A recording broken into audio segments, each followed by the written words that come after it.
Chapter 5, create great content.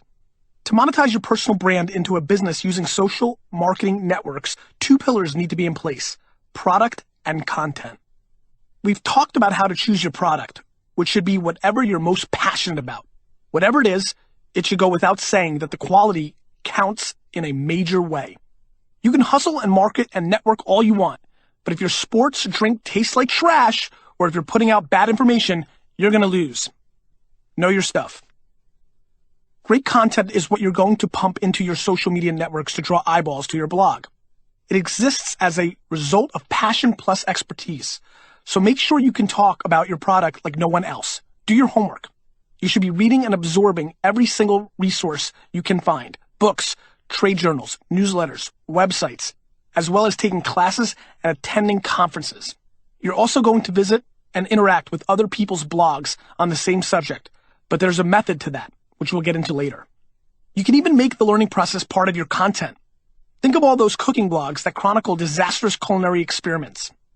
Those are fun, right?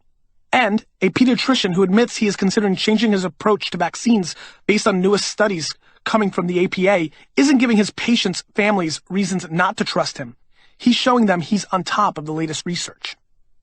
There's only one test I can suggest if you want to be absolutely sure that the passion around which you're building a brand is also monetizable. Can you think of at least 50 blog topics that you're amped to write about it? That's about the minimum number of posts you'll need to give yourself enough time to get a feel for the situation. That said, I'm convinced that if something is your true passion, you can find 500 things, 500 interesting things to say about it. Most people talk themselves out of success before they even start. Their passion is stickers, but they think, there's no way I can make $100,000 talking about stickers. That's why you're going to crush it, because you're the type who's going to say, stickers? Hell yes, stickers.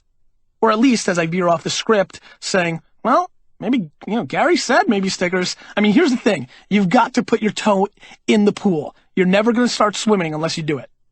Tell a story. Great content is also about telling stories, and that's true even if you're in retail or B2B or customer services.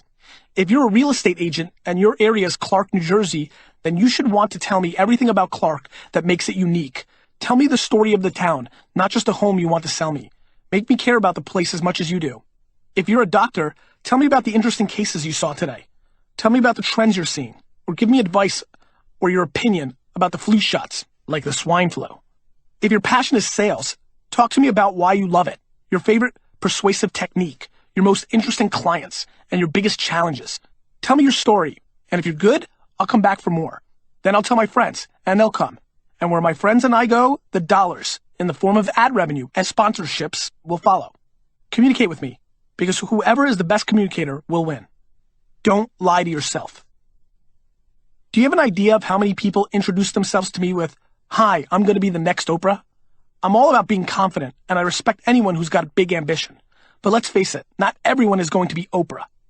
Everyone has the ability to achieve great self-awareness, but we all occasionally lie to ourselves. Some of us, however, lie to ourselves more than others. When you start thinking about your livelihood and your passion and the content you want to create, may I suggest looking in the mirror and having the following conversation with yourself. Is technology, or candy, or marketing, or soccer my ultimate passion? Yes. Okay. Am I good enough to be the best blogger about tech, candy, marketing, soccer in the world? If you can't answer both of these questions, am I sure my passion is what I think it is, and can I talk about it better than anyone else with an emphatic yes, you're not going to win at the biggest level. You're not even going to come in 5th, 9th, 12th, which would also be perfectly respectable and profitable. But didn't I say that anyone who creates a blog around his passion can monetize? I did, but a lot of people are good at deluding themselves. And if you go into this deluding yourself, you're not going to make the money, and you're not going to be happy, and you're going to be just another boring blog on the internet. You can monetize any passion, but the level at which you can monetize will be affected by the size of your niche and whether you are able to differentiate yourself enough from the other players in it. There are a lot of pockets out there today, however, that can sustain a nice $40,000 to $75,000 a year business. Choose your medium carefully. We've all watched and read and listened to boring blogs. Most of them out there, in fact, are really boring. is because the star doesn't know what he is talking about. No, he's on message, he's relevant, he's informative. The problem isn't that he doesn't know what he's talking about, it's that he's talking about it at all. He probably should be talking about something else, something that makes him shine, that gets him excited, that allows his personality and passion to burst through your monitor and demand that you pay attention no matter whether he's an introvert or an extrovert. A lot of people add these blogs to their websites for visual interest and to offer a different way for their audience to get information, and that's fine. But adding video or audio elements just for the sake of adding them isn't going to send your brand or your business to the moon. The only way these tools work is if you're using them for the right job. Even the dullest introvert has pizzazz when talking about something he or she is passionate about, and when he or she is using the right medium to talk about it. If you watch an engineer talking about engineering and it's boring, one of three problems is in play. He's talking about the wrong topic, he's using the wrong medium, or both. If I spent an hour with him, maybe we'd discover that his medium is writing and his passion is baseball. Get him writing about baseball, and I guarantee he'll get better feedback and financial results than he ever had when he was talking about engineering. Now, let me jump in here and veer off. That engineering gig might be paying $100,000 a year. The baseball blog will start off and make nothing. This is all about running a marathon. Way too many people are trying to run sprints. Everybody wants to make fast cash. Has to happen in a minute, a week, a year. Nobody's building big businesses in 20 minutes, guys. You know, if you really want to build something special, something real, something of legacy, something your grandkids can be proud of, you have to work your ass off and you have to do it every day. And the only way you're going to do that is if you love it. So this person doesn't quit their engineering job, but they write about baseball at night. And over time, slowly but surely, maybe, just maybe, a year or two in, he's got enough readers that he can maybe quit, take a $30,000 or $40,000 a year loss, but now he can put all his time and effort into it, close that gap within that first year, and he's on his way, and he's not doing that boring engineering, and he's talking about the Mets and Cardinals and Phillies every day with the biggest, fattest smile on his face and making the kind of cash he wants to. There are people who belong in front of the camera. There are people who belong in print, and there are people who belong on the air. These are the extraordinary people.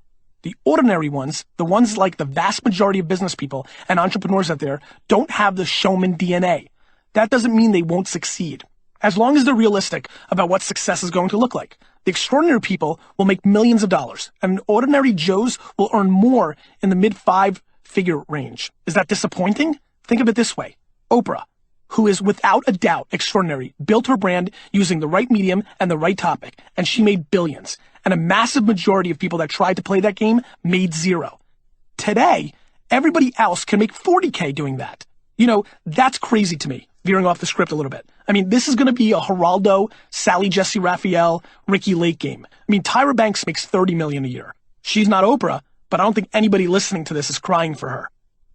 In most of the country, earning mid-5 figures means you're living really well. Often exactly as well as you would if you were schlepping into someone else's office every day. Now, though, you're earning the same money talking about something you are crazy about.